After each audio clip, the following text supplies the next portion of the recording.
আজকের দিনটা ছিল 5th মার্চ। আমার বুটুর জন্মদিন 6th মার্চে, কিন্তু যেহেতু 6 তারিখে আমাদের ঘুরতে যাওয়ার প্ল্যানিং হয়ে আছে, সেই কারণে বুটুর জন্মদিনটা সেলিব্রেট করেছিলাম আমরা 5 তারিখেই। তাই সকাল সকাল ঘুম থেকে উঠে সবার আগে চলে গেছিলাম মা নিস্তারিণীর কাছে পুজো দেওয়ার জন্য।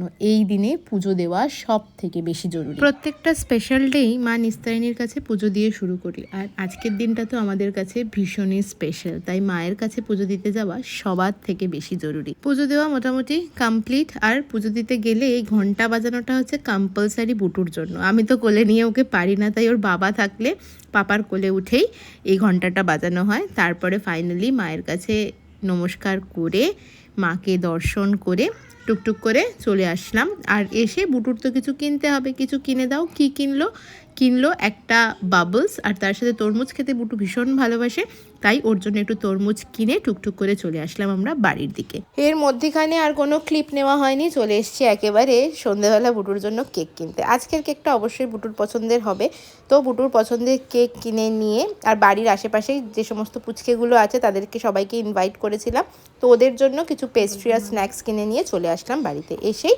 আমার সুন্দরী বার্থডে গার্ল সাজুগুজু শুরু করেছে। মোটামুটি সাজুগুজু কমপ্লিট, সাজুগুজু করছে দিদির কাছে। সাজতে তো ভীষণ ভালোবাসে, যখন সাজুগুজু করার সময় হয় চুপ করে বসে থাকে, একেবারে কোনো নড়াচড়া নেই। সুন্দর করে সাজুগুজু করা হয়ে গেছে। এই ড্রেসটা দিয়েছে আমার মা, মানে বুটুর দিদা। আর এখানে কেকটা চলে এসছে। এবার কেক নিয়ে তো ভীষণ এক্সাইটেড, তো ওর জন্য একটা 2 টায়ার কেক নিয়েছিলাম। আর আমি সবসময় প্রেফার করি চকলেট কেক। বুটু অন্য কেক নিতে চাইলেও আমি ওকে নিতে দিই না, আমি ওকে বলেই দিয়েছিলাম মিওমোর থেকে একটা সুন্দর চকলেট কেক কিনে নিয়ে আসবে, তো 2 টায়ারই চকলেট কেকটাই নিয়ে এসেছিলো সেই জন্য। তারপর এখানে কেকের সাথে কিছু ফটো তোলা চলছে।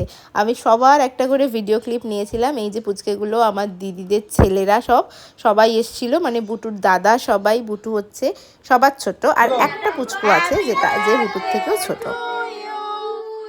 Happy birthday to you, happy birthday dear Yuvanshi, happy birthday to you.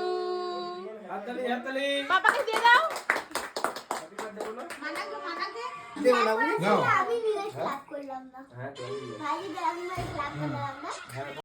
Cake কাটা কমপ্লিট হওয়ার পরই মেয়ের আমার তর্স হয়েছে না, সবার আগে গিফটগুলো দেখতে হবে কি কি পেয়েছে প্রচুর পরিমাণে চকলেট। এখানে বসে বসে চকলেট গুনছেও কটা চকলেট পেয়েছে।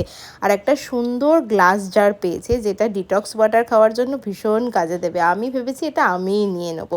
এটা আমার মামাতো দিদি দিয়েছে, গ্লাস জারটা ভীষণ সুন্দর হয়েছে। আর তার সাথে আরও অনেক কিছু গিফট পেয়েছে। এই যে এই সেটটা পেয়েছে, এটা স্কুলে কাজে দেবে। নতুন ক্লাস তো হয়েই গেছে, নতুন ক্লাসে যাবে এবার, তো এবার এই সেটটা নিয়ে যাবে স্কুলে। আর তার সাথে একটা ড্রেস পেয়েছে, যেটা রিয়া মানি দিয়েছে, ভীষণ পছন্দ হয়েছে। এবারে পিঙ্ক কালার নিয়ে ভীষণ টানাটানি করছিল। আর রিয়া মানি আরও দিয়েছে স্কেচ পেনের সেট দিয়েছে, তার সাথে একটা কালার বুক দিয়েছে। ও তো কালার করতে ভীষণ পছন্দ করে, আর এইগুলো আমি কাস্টমাইজ করে অর্ডার করিয়েছিলাম ওর জন্য। নতুন ক্লাস তো হয়েই গেছে, এবার নতুন বইয়ে মলাট দিতে হবে। আর কিছু পেন্সিল যেখানে ওর ছবি আর নাম লেখা আছে সেগুলো কাস্টমাইজ করিয়েছি। আর এই চকলেটটার আবদার অনেক দিন আগে আমার কাছে করেছিল। আমি তখনই ওকে বলেছিলাম ঠিক আছে, সামনে জন্মদিন যখন আসবে, জন্মদিনে তোমাকে এই চকলেটটা আমি কিনে দেবো। মানে মেনলি ওই হার্ট, মধ্যিখানের হার্টটা হচ্ছে মেন অ্যাট্রাকশান এই চকলেটের। আমরা তো মানে প্যাকেটটা নিয়েই দেখছিলাম, পেটেন্ট নেওয়া প্যাকেটটা, অন্য কেউ আর বানাতে পারবে না। ভীষণ সুন্দর, কিন্তু চকলেট তো সেই চকলেটই, মিষ্টি প্রচণ্ড পরিমাণে।